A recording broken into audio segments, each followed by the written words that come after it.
With Hyperliquid, I think it will mostly depend on what sorts of products end up building on it.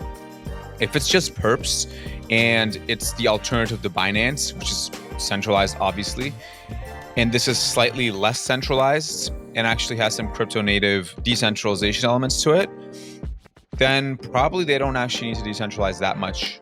Builders can't get mad at their users for not caring about decentralization, because why should they? It's not their job to care about this. It needs to be tied back into reality in some aspect and not be focused on for its own sake. This episode is brought to you by Renaud Partners, the premier go-to-market advisory firm for early-stage crypto teams. Thanks to them for making this episode possible. This episode is brought to you by Ledger, the most secure hardware wallet trusted by 7 million users and securing 20% of the world's digital assets. We'll be hearing more from them later in the show. Hey Lightspeed listeners, we need your help. Lightspeed is conducting an audience survey to help us get a better picture of who our listeners are and what you want to see from the show. Think of this as our annual review. What do you like about the show? What could we improve on? If you want to contribute, visit the link in our show notes to fill out the survey and help us make a better show for you.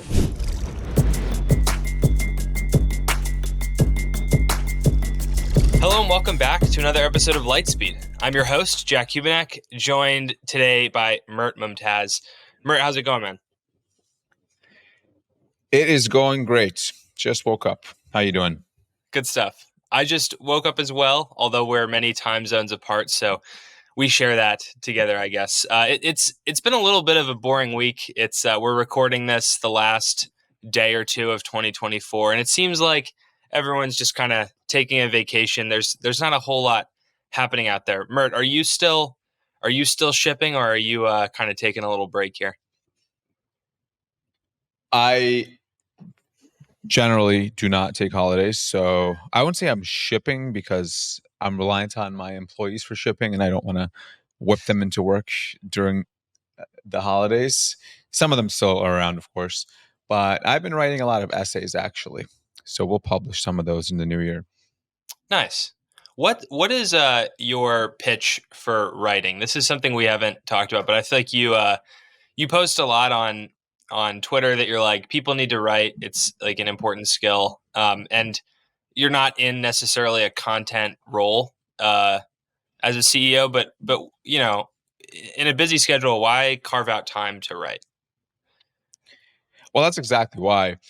I would say writing is the best organization tool for a busy mind.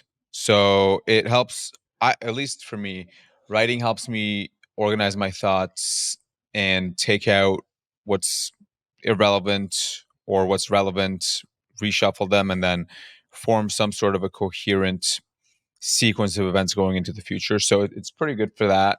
But also, it's actually fun for me, at least, because you can just play around with words and you can get better at selling or storytelling or marketing or just humor. So, I mean, everything is words. So trying to get better at those it's just fun for me. I don't think it's everyone, but it for sure is really good for clarifying your thinking, because it's like math, where if you remember high school math or something, where you would see how the teacher does the work and then you'd be like, oh yeah, I can do that, whatever, when the test comes. But then when the test actually comes, you're like, oh shit, I'm skipping a step here. And that's because you didn't actually write it down, and because your mind fills those gaps in with nonsense, which is why you have to write them out. Yeah, I totally agree. And in crypto, it's difficult to BS your way through things you're saying in maybe other areas. So I don't know. A mantra I come back to for myself when I'm writing the newsletter or whatever is, how can you say the truest thing the most simply?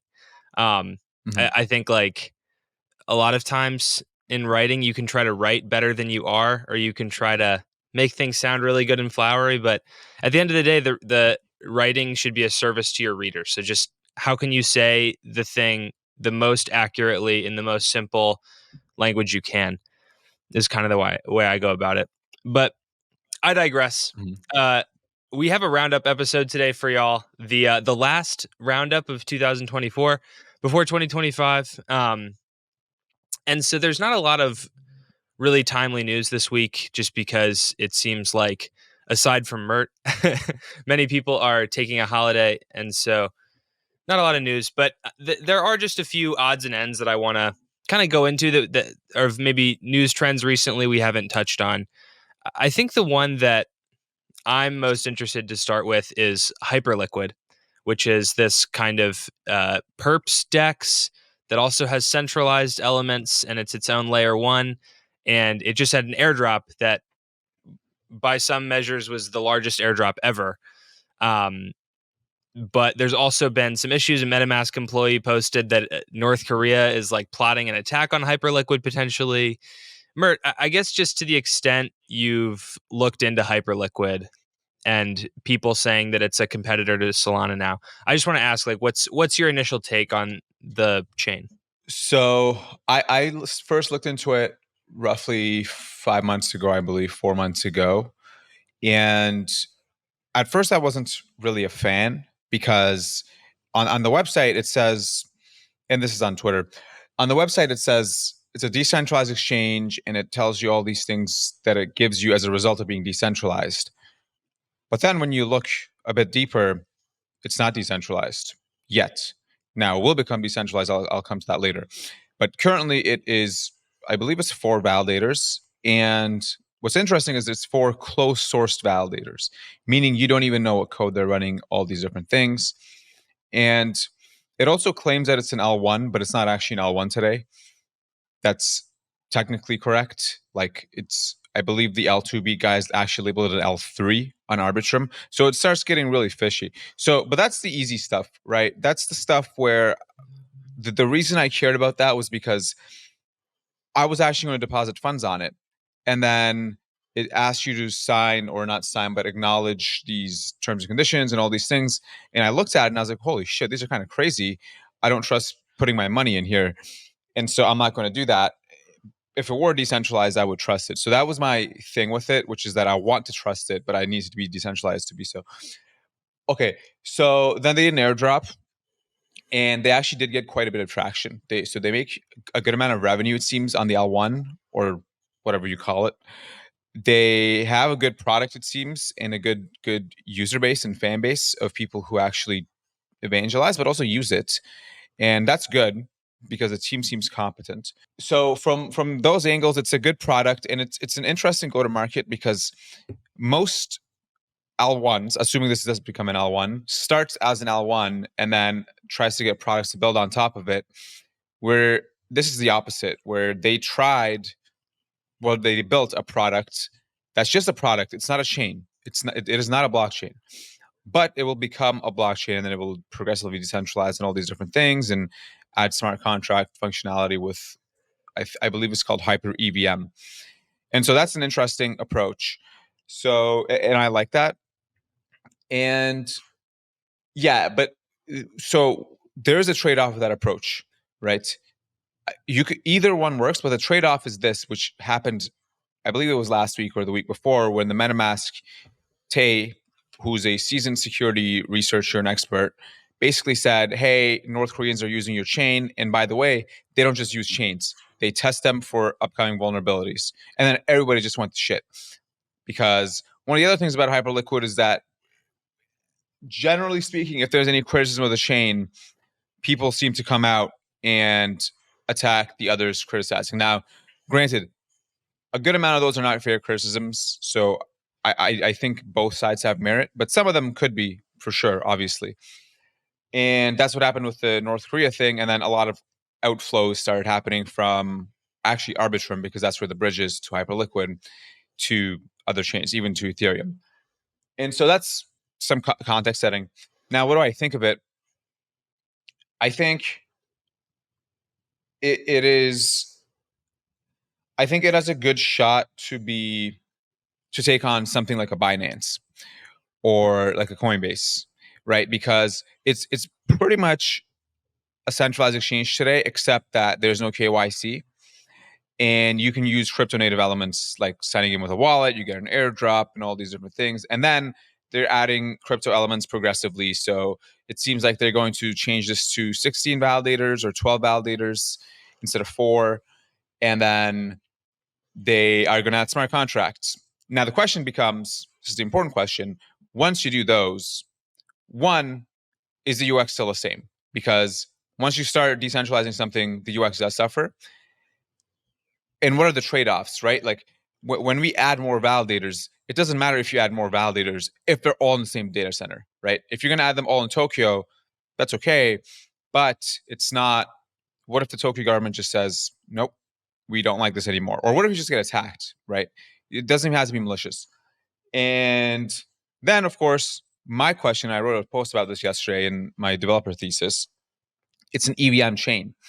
And so what will happen in 2025, in my view, is there'll be very strong competition amongst EVM chains for developers, right? There's going to be Monad, there's going to be Bear Chain, there's going to be Mega ETH, there's Base, there's now Hyperliquid, there's Optimism chains, and there's even other EVM compatible different ZK chains. And so then you start getting into this thing where if you're a developer that builds with EVM and you don't like what's happening in your ecosystem, you can just copy paste that app and post it in a different blockchain ecosystem, which you cannot do on Move or Solana, which is one of the interesting aspects of this. So, but the TLDR is, I think they're impressive. I think they've done good work.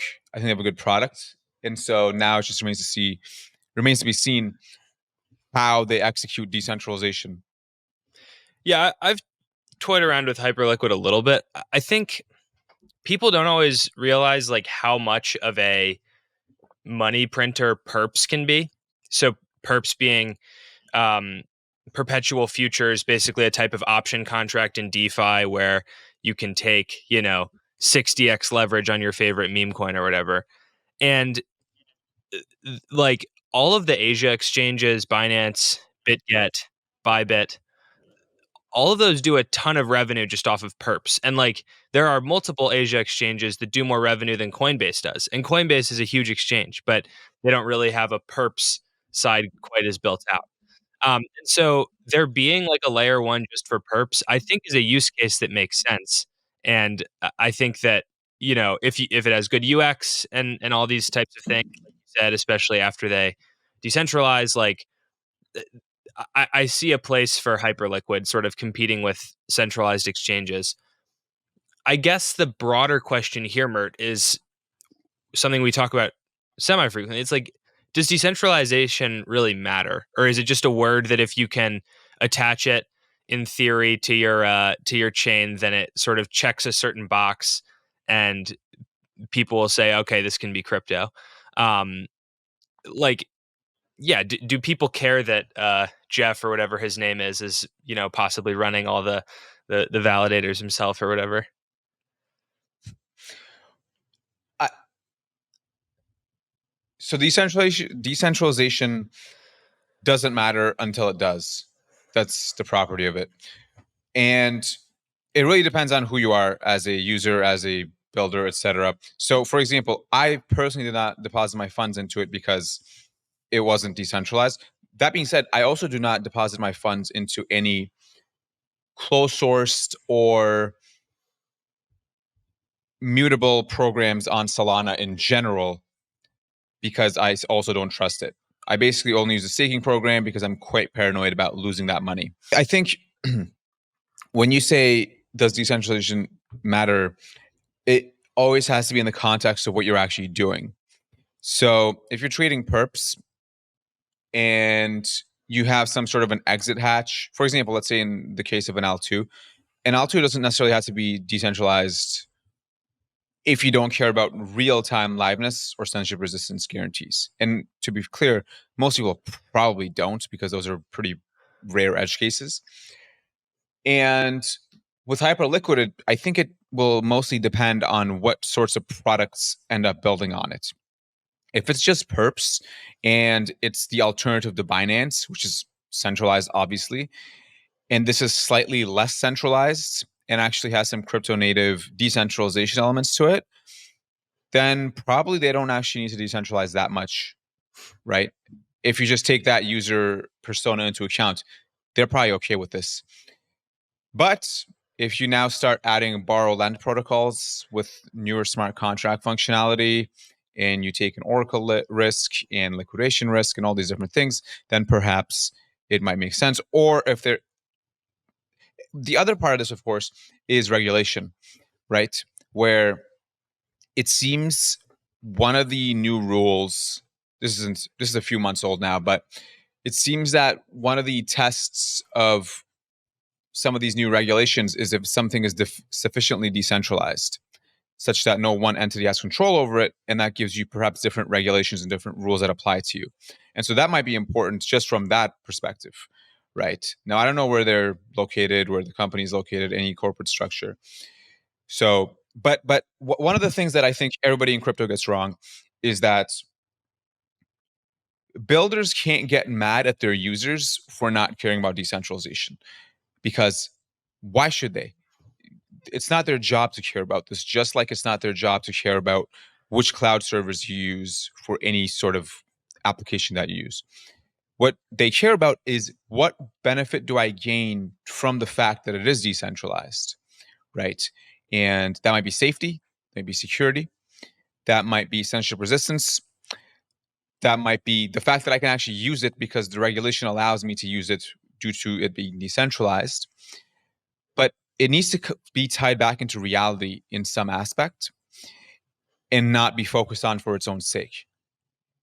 Yeah, and that so often is the case. Is I think especially when I started writing about crypto, you would just interview people about their product, and they'd be like, "Well, it's decentralized," and that was like an end in and of itself. But yeah, like decentralization, why? And not everything needs to be decentralized, and that's okay. I'm curious, something we haven't addressed head on, maybe in a while. Does this same critique apply to layer twos in the sense that a lot of L2s on Ethereum run a sequencer that is not really decentralized? And I guess in theory, if the L2 team wanted to like turn off the chain or something, or if like the Guardian validators colluded, like you could compromise the chain. Does that same like decentralization because it settles to Ethereum meme critique still apply to L2s, or is Hyperliquid a different case for you? This is technically different because it would depend on what stage the L2 is at. So for those who don't know, L2s actually have different stages in their development: stage 0, stage 1, stage 2, and you can view these on l2beat.com. I'm not sure if it's .com, but on L2beat. And so, for example, for a stage 0 rollup, it might be the case that the proofs don't work, right? The fraud proofs don't work. Because the way an L2 works is you make the transactions. If you make a false one, let's say, somebody then posts a proof saying, hey, this is fraud, and then it's all good. And then there's other aspects to this where there's a multi-sig that governs the sequencer and the code updates that happen, right? And or the exit window. For example, if there is a bug, how fast can the team actually patch that vulnerability or bug?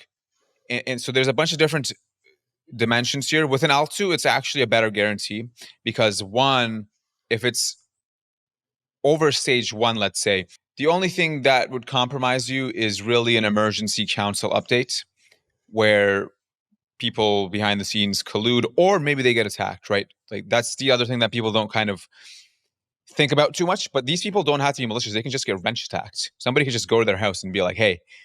And by the way, that's also a criteria that comes with L2Beat, which is that, hey, are these multi-sig holders known or are they unknown? Are they anonymous? Because there's also the transparency issue. So it's a weird balance. But an L2 actually has better guarantees because you can include your transactions back onto the L1. Now you'll suffer fees, but you can still do it. And so the biggest risk becomes from what stage is it, but also the emergency council. But also, at least they're open source, right? Whereas with Hyperliquid, it's not an L2. So it actually has to be decentralized in some regard, depending on the use cases, let's say. But also, it's closed sourced, which means I don't know what I'm like. I'm a node operator. I don't, if I were to run RPCs on Hyperliquid, I'd be like, what the hell am I doing here? And obviously I'm exaggerating. And then the fun thing about this is I saw that L2 Beat actually labeled Arbitrum or Hyperliquid as an L3. And the reason they did that, I will probably butcher this, but the reason they did that is because if the bridge is compromised, because you bridge onto Hyperliquid with the Arbitrum bridge. But what happens if Arbitrum reorgs? Right? Is Hyperliquid now going to reorg with Arbitrum, or are they not? So you start getting these weird technical things that I'm not going to get into and bore the people with, but you can go on L2 Beat and check those situations yourself. And so my answer is that L2s, all things considered, have better guarantees today. Now the question remains to be seen: will this actually be the case? Hyperliquid proponents would tell you, well, most chains start out pretty centralized. Same with L2s. And then even earlier days of Solana, not the most decentralized chain.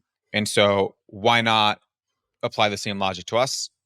And I would say that's generally fair. Mm-hmm. Yeah. So Hyperliquid, intriguing product. We'll be interested to see where things go with them. It seems to have a kind of a cult following, which people love to talk about on Twitter as being very important. But I keep getting Hyperliquid content force fed to me on my feed. So they're doing something with the influencer industrial complex. That's all I want to get into on that.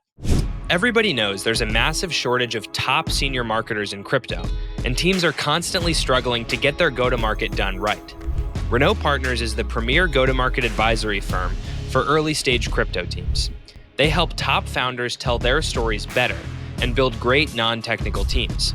They advise founders on all things marketing, tight brand positioning, community building, social media, and building A+ internal teams. They work with some of the top projects across Solana, Monad, Ton, Base, and others. Renaud Partners has built the most elite network of native crypto marketers globally. They create custom expert teams to support founders with transformative strategy work. Some of the best founders, VC firms, and ecosystem leaders in the business trust Renaud Partners to help their teams expedite their marketing success and catalyze their growth. If you're a founder or a VC looking for support for your teams, I highly recommend connecting with them. You can learn more at RenaudPartners.com. Celebrating 10 years of innovation, Ledger remains the most secure hardware wallet for your Solana and logins, trusted by 7 million users and securing 20% of the world's digital assets. In recent years, Ledger has built a robust ecosystem of products and services, making digital ownership more secure and accessible to everyone.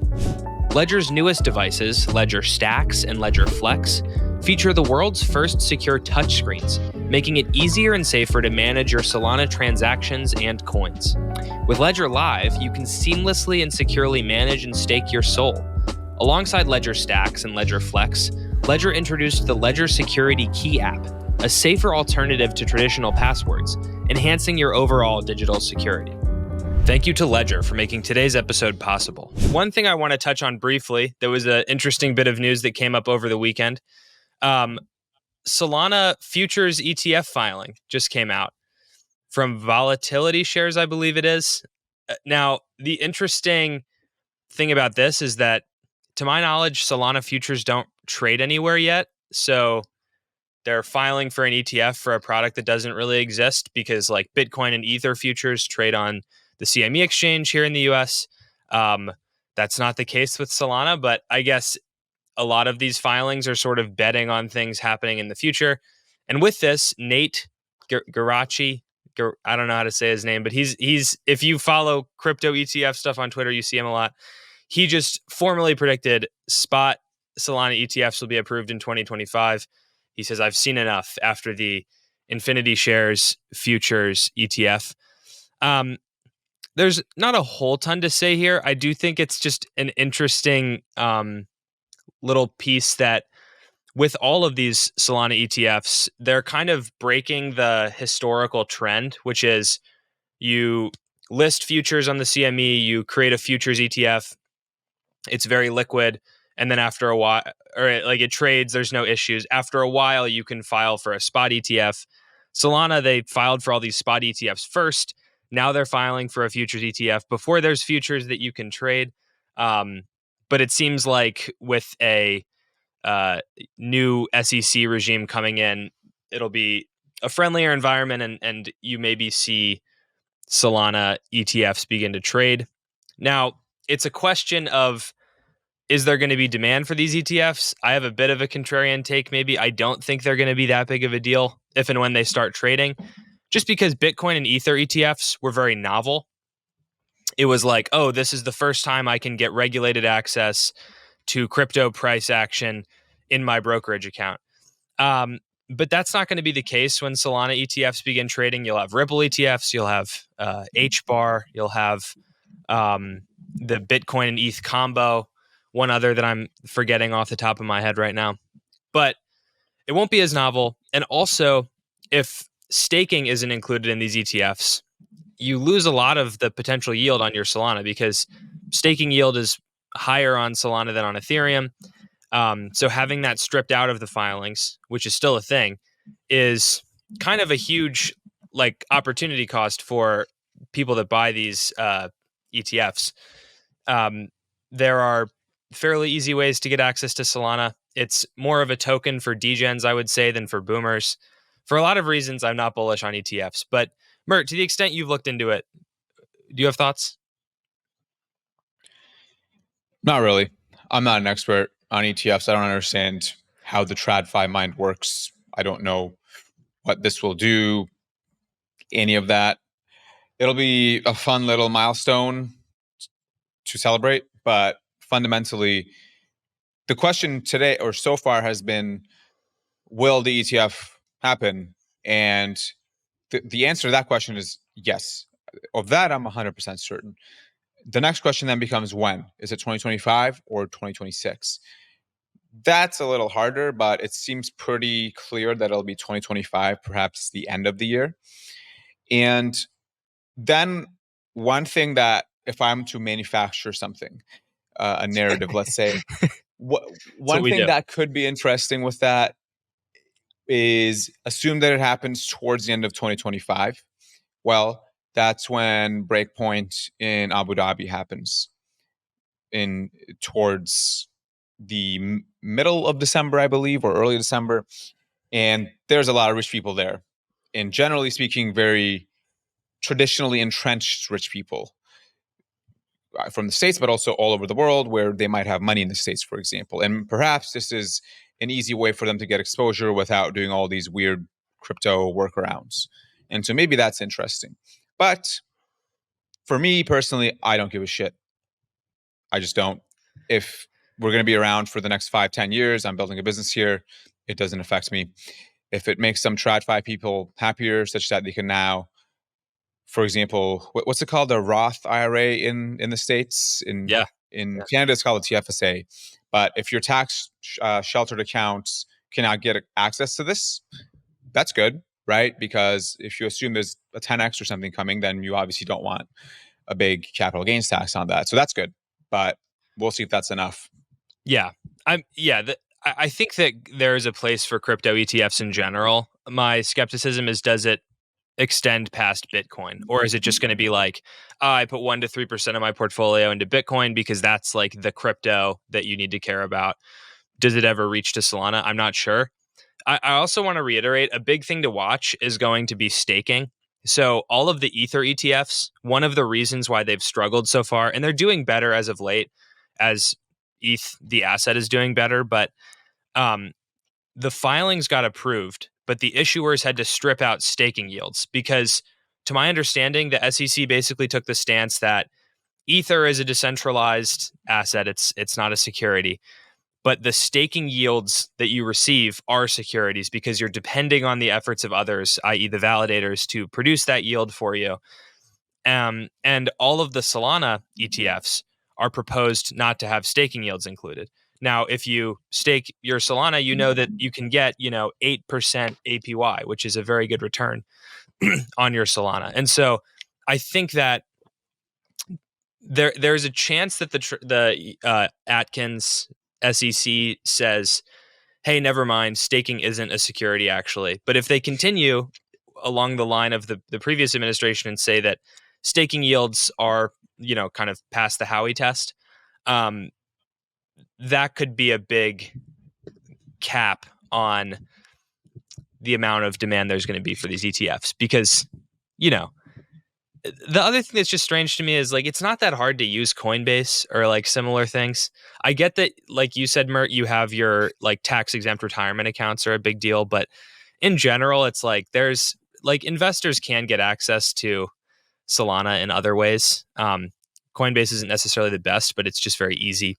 So I don't know. A minor piece of news, but an interesting one, and something we'll definitely be following going into 2025. Um, Mert, one thing I want to ask you about is why are we still talking about AI agents? As I prepped for this show over the weekend, I was going on Twitter. I was scrolling through kind of the crypto feed that I've curated, and it just seems like there's a lot of talk about AI agents. I don't know if that's just the particular content I'm getting fed, but um, we've talked about them a good bit on this show, and I think you're pretty skeptical of them. Sort of, it's this clever rebranding of chatbots, which I think there's a lot of truth to that. A lot of it is, like an RPC wrapper, and it's being pitched as this like revolutionary tech. But I don't know what's driving the continued interest in AI agents. It's been a couple months now. Like the hype could have died down, but it seems like we had this Solana AI hackathon. There's just a lot of interest. And so I don't know. What do you make of that? This one's a bit tough because I do empathize with the people who are building agents, quote unquote, for the real purposes of innovating and making progress on fronts that are very new.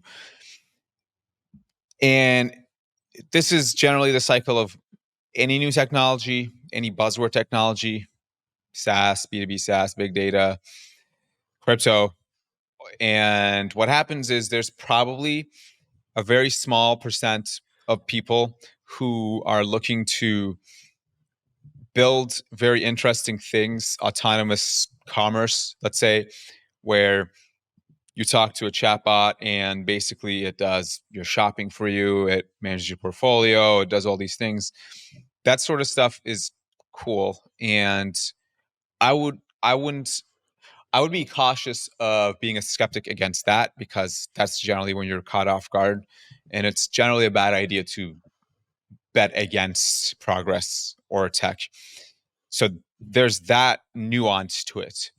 That being said, as is the case with crypto and basically everything, it's too social. And when it becomes too social, it becomes based on trends and mimetic ape theory as opposed to anything of substance, where you just slap AI agent on a token, people buy the token, people lose the money, people tell other people to buy the token, and then all of a sudden you're not doing anything really productive. And perhaps you're even putting off people who are genuinely interested in the underlying tech because they only did, let's say, surface level analysis. That happens a lot in crypto. And I believe it's kind of what's happening now. My replies are full of AI slop and it's extremely annoying. And I don't think there's really a way to get around that. The that's the sequence of events that happens anytime there's something new. But one thing that would be helpful is the people who are actually building the AI agents, like the real ones, the ones that are useful. So CrossMint, for example, is building very interesting stuff around AI agents and tying them back into commerce and payments in things of this nature. So that's actually quite good. And they're taking on Stripe for this, for example, and Stripe obviously doesn't mess around. And so things like that, if you can, if those builders tell the story and are a bit more loud about it, I would like to see more of that. And they have to battle against the endless amount of slop and basically scams in terms of very well dressed up scams to gain mind share. And in crypto, the things that are the most ridiculous will gain the most mind share. So that's a problem. but I am currently. I don't want to pick on AI agents specifically because this is a very common thing in crypto. It just happens, right? NFTs. Oh, we have a roadmap. We're gonna do this. We're gonna add staking. We're gonna do that. Same shit. It always happens, and that's what crypto is quite good at, which is rebranding things. I made a tweet about this 2 hours ago, I believe.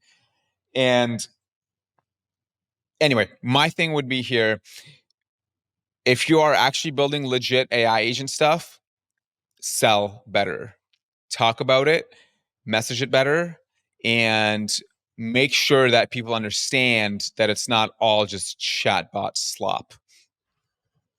Yeah, yeah, a few good things there. I think I agree with the AI slop on Twitter. I think there's like this sense in which it's like, oh, I can make a chatbot that tweets, but I don't think anyone actually wants to like inhabit a version of Twitter that's that way. Like this truth terminal thing was really cool. There's a couple other maybe cool AI agent funny chatbot things, but like when they're having these like long thread conversations with each other, I just don't know who that's for. Like I don't know who's going on Twitter hoping to read some good conversations between AIs. I think the social media apps will stay human centric because that's who they're built for.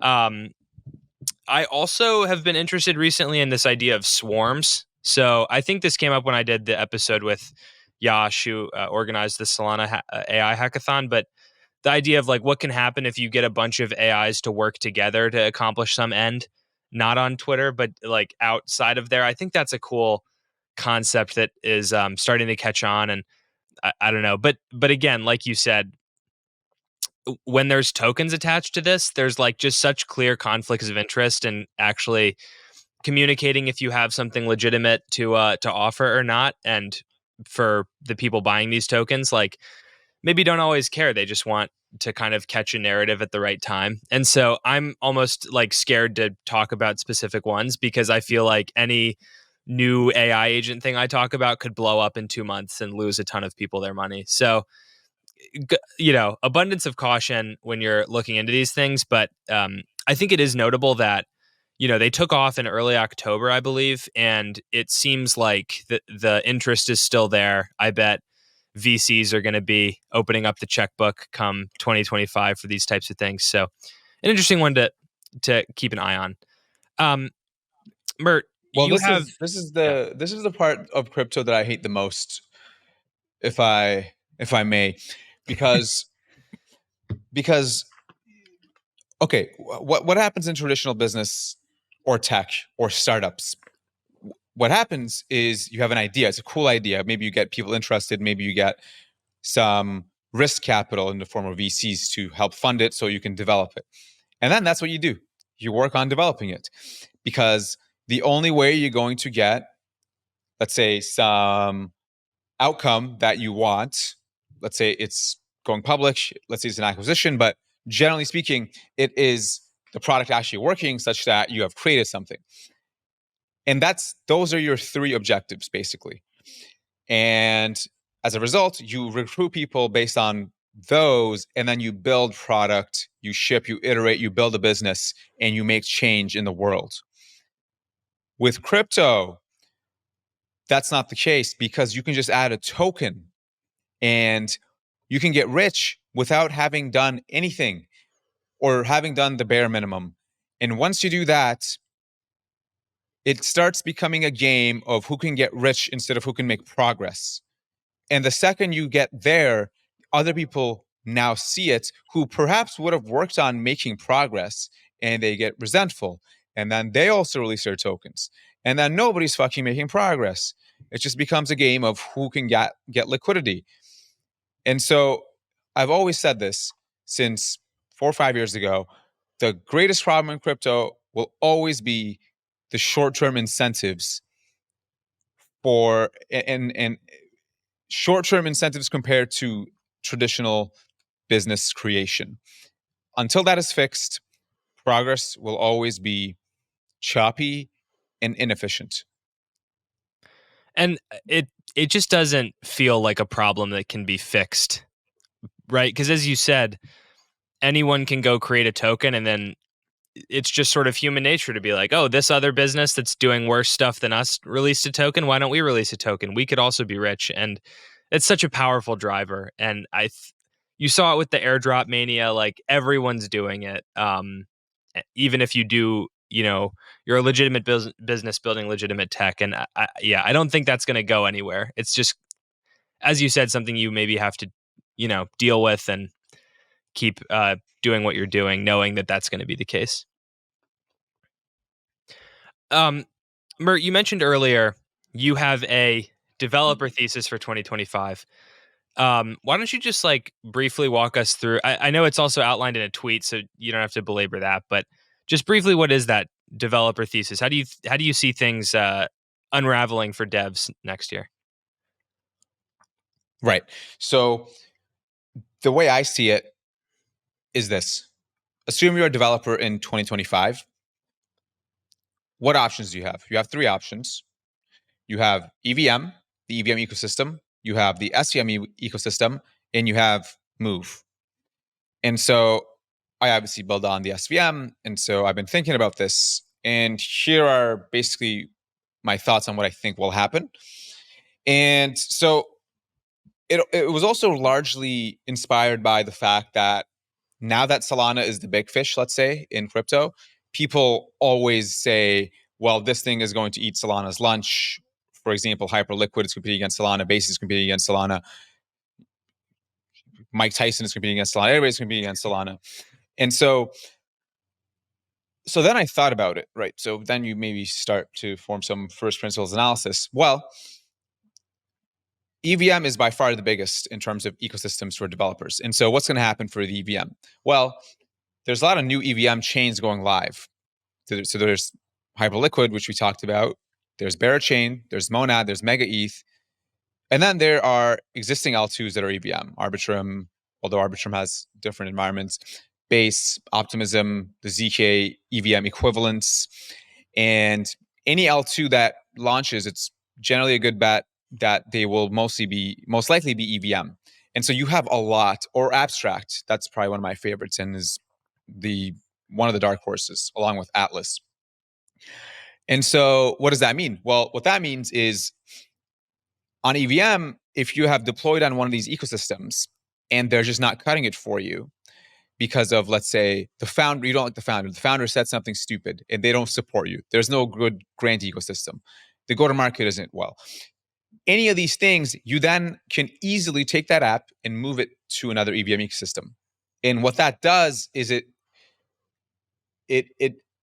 shows that there's a lot of competition between these EVM chains for getting the most developers, because you need to get some sort of talent density going for your ecosystem so that you can start having effects. And as a developer, having extra optionality is good for the developer, but it also, I believe, might hide the more important things, which is getting product market fit, because you can just take that app, redeploy it somewhere else, maybe get some extra life support, etc. Okay, so that's what I think will happen in the EVM, and I think it'll become very competitive. And then if that is the case, it'll become harder for any single one EVM ecosystem to really stand out,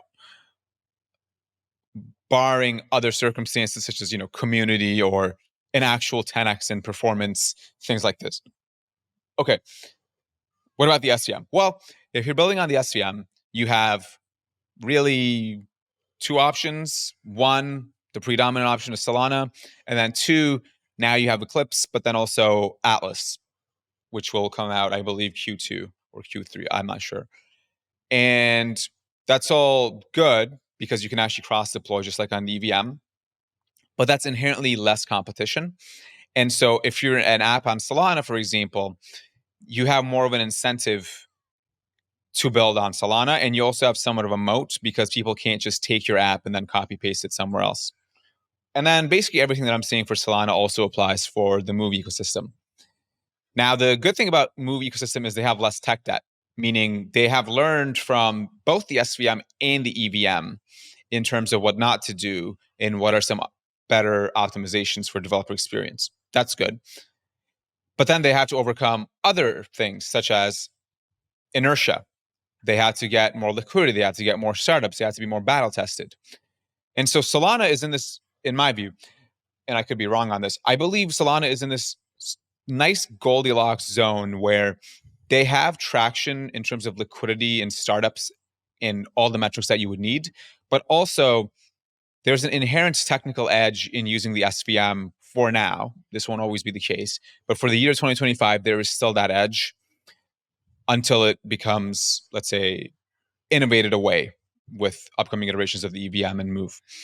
And so there is 2025 is a particularly important year because if Solana developer experience can improve, let's say 2-3x, I think the results will not be 2-3x in turn. I think they will be 10x. I think it'll be nonlinear.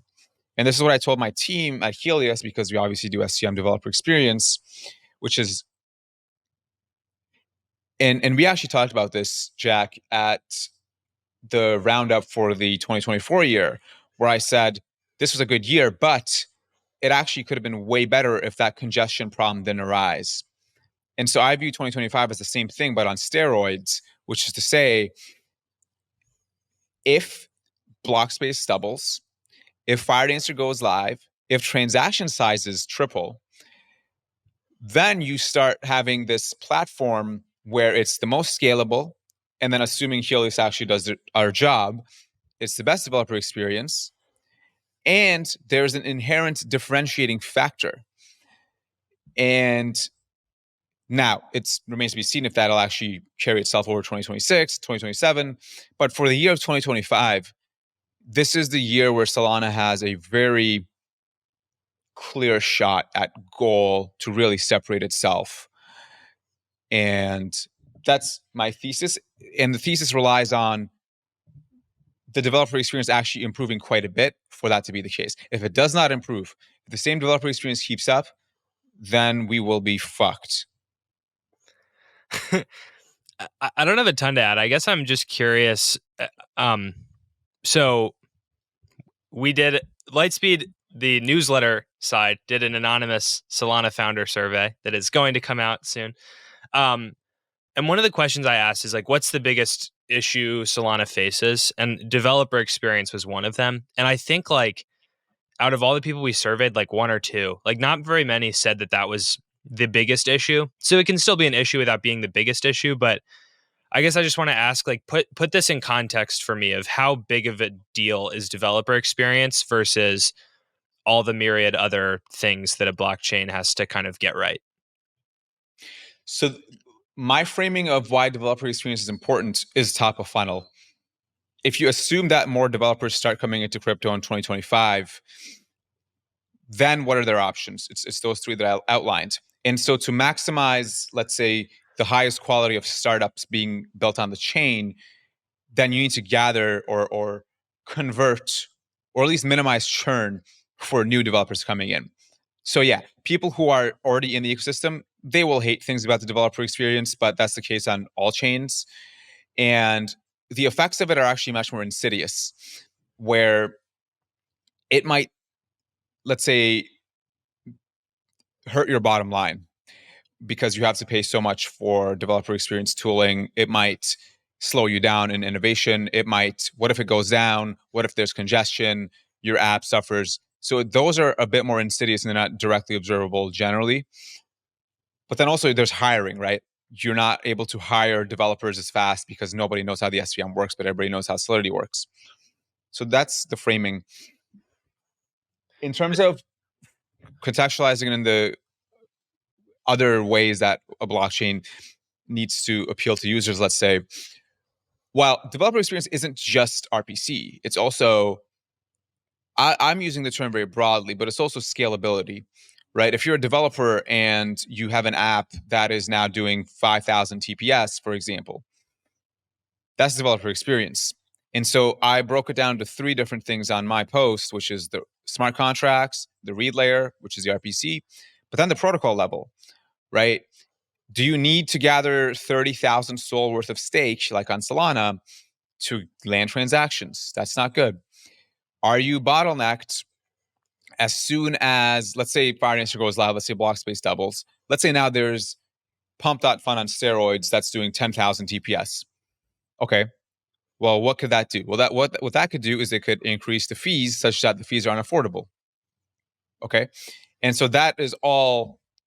So the blockchain scalability is inherently baked into developer experience.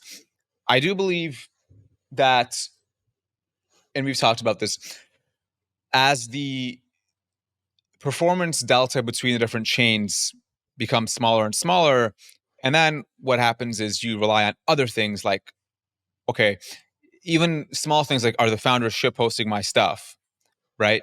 Or what's the venture ecosystem here? What about the liquidity, asset issuance? All these different things start coming into play.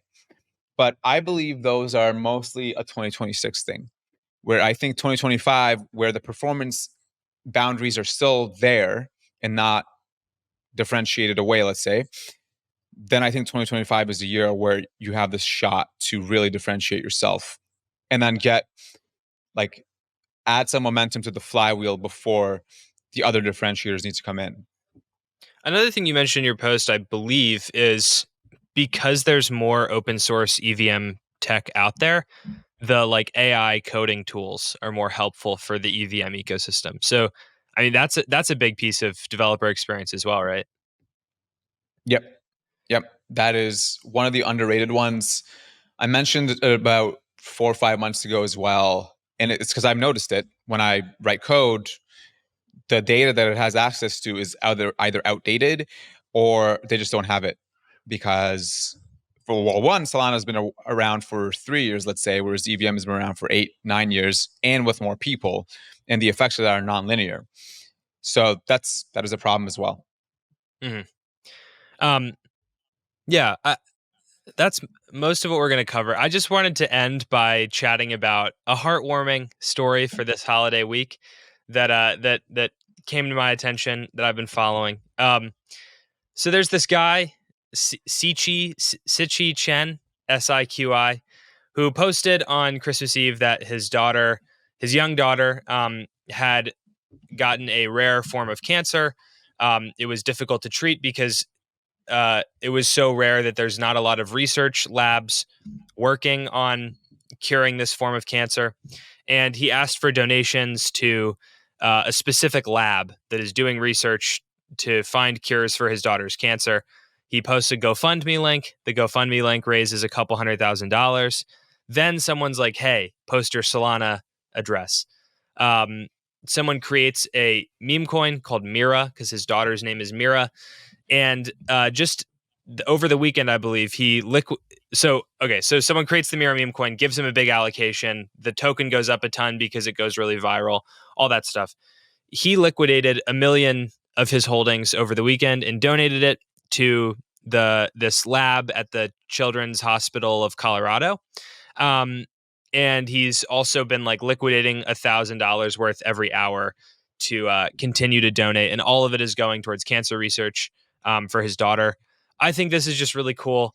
Um, he kind of posted like, if he's not a crypto guy, he does other software, but he was like, if someone tells you crypto doesn't have a use case, rare disease research is a use case.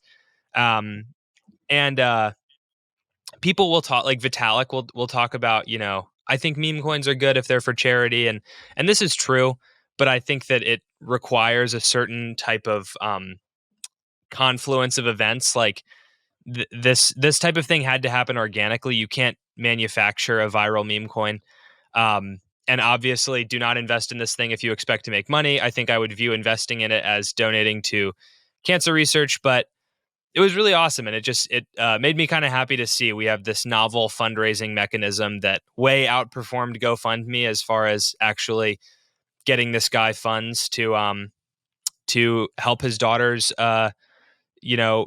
cancer battle, and gamblers got to gamble on the price of the token, which is also what they like to do. So very heartwarming. Good job, all involved. But otherwise, that is all the time that we have for today. Mert, it's been good doing a bit of a roundup. For all of our listeners, happy holidays. Have a good new year if you're celebrating this year. And yeah, we really appreciate each and every one of you that listens, and we have a lot of awesome stuff coming up this next year. So please stick with us. We'll see you in the next one.